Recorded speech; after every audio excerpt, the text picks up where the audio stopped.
Zami fanatik nou yo, sa ka fet koman we. Pou yon yam fwa nou bo rivyan la, nou ven montrou ke travay la li menm ki pa kampe. E kap avanse a gran pa. La nou ven montrou kote yo kreye yon dezem espas pou ke yo pase route principal pou pon an. La pou moun ki kon fè zon sa se ansyen route la. Ok? E nap tou vire sou bo gouch nou la. Pou nou avanse avek ou.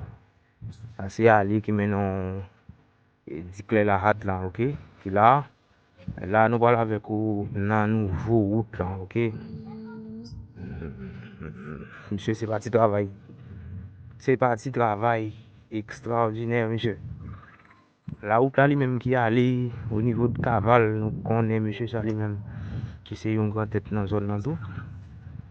Route la, sa se branch ou kale la kale ya. Men, sa nou vin fok ki jodi a pou nou montrou la, se sorti sou lèl sa la e pou travesse nan paralel sa la. Ok? La se route ni sorti talè ya. Men nouvo route yo kreye ya. Monsye men ve la. Ok? La se la menm nouvo route la bralye route principal la.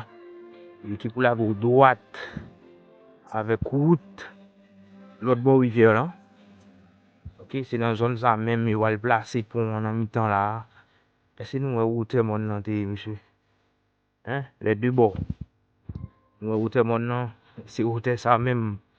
Pelle là lui même casser juste en mettre le route ça qui pour égaler avec partie rivière là. Bon, ça c'est des amis personnels nous toujours avec non.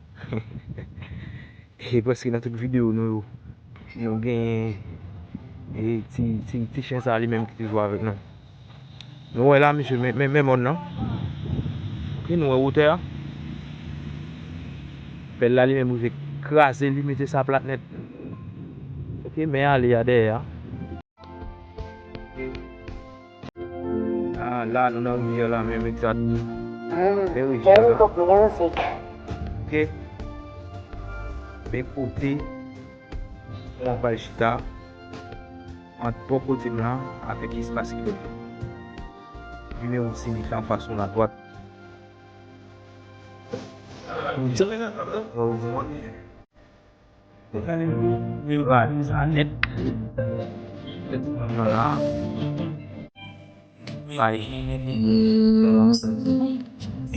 Voilà.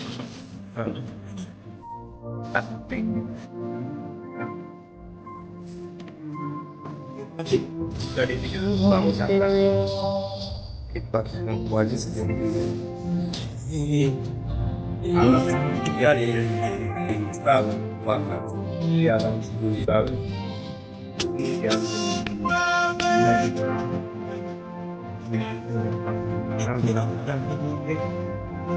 Tidak apa-apa loh. Jangan.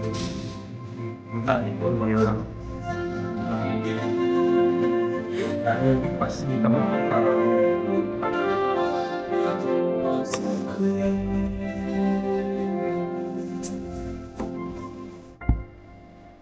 boleh.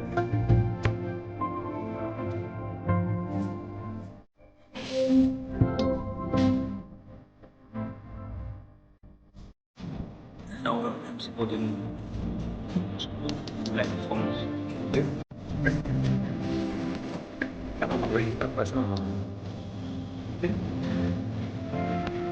Boleh.